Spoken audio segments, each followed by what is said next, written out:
Hanover Square Press and HarlequinAudio present You Have Unleashed a Storm, New York City's Descent into Chaos During America's Most Explosive Era of Radical Violence, by David Viola, read by Robert Fass. For Sophia, find your voice and then sing from the mountaintops. Introduction. On July 4th, 1914, the 138th birthday of the nation, an explosion rocked Harlem.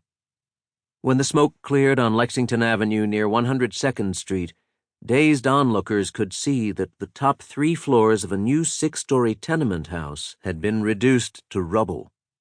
The wrought iron fire escape had twisted and collapsed around the broken body of a young man, and the street below was littered with debris, furniture, and shards from the hundreds of windows that had shattered with the blast.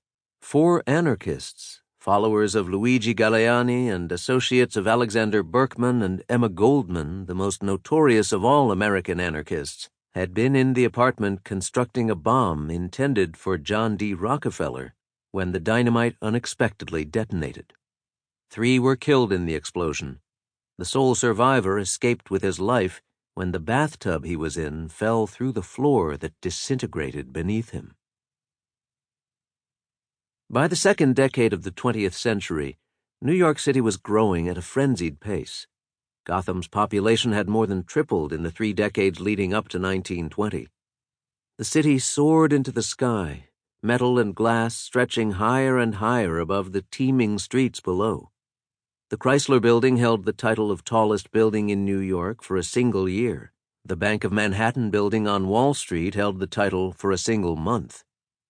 As World War I was just beginning to ravage its way across Europe, Gotham was overtaking foreign capitals like London as the hub of world finance and displacing others like Paris as the center of culture. The city was increasingly the destination for a history-shaping flow of immigrants from across the globe.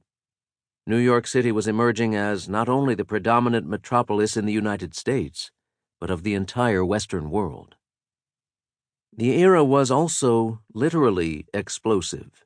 The deadly 4th of July Harlem tenement explosion was only one example of the violence brought to American shores, and particularly New York City, by the revolutionary and global anarchist movement. In the 8 months after the Harlem explosion, anarchists in Gotham bombed a long list of targets throughout the city's 5 recently merged boroughs, including courthouses, police stations, and the famed St. Patrick's Cathedral.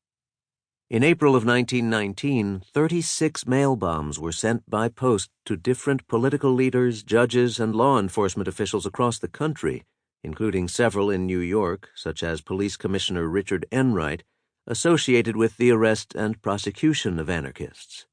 The mail bombs were intended to arrive on May Day. Punctuating what is remembered as the first American Red Scare, that same summer 8 larger bombs exploded in New York and other American cities. The fear and outrage helped propel the controversial Palmer raids, a series of mass raids across the country that resulted in thousands of arrests and mass deportations in 1919 and 1920. Then, on a September morning at the turn of the decade, the most dramatic and deadly episode of an already violent era occurred in New York's financial district on the southern tip of Manhattan Island. Just around midday on September 16, 1920, a horse-drawn cart parked in front of the J.P. Morgan Bank on Wall Street, directly across from the New York Stock Exchange and Federal Hall, a grand marble building built upon the foundations of the first Capitol of the United States. It was here that George Washington had taken the oath of office as the nation's first president in 1789.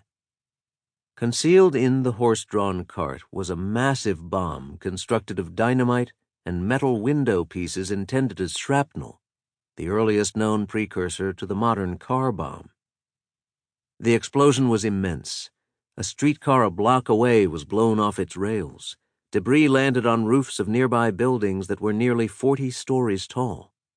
Joseph Kennedy, a young stockbroker and the future father of a president, was knocked off his Sample complete. Ready to continue?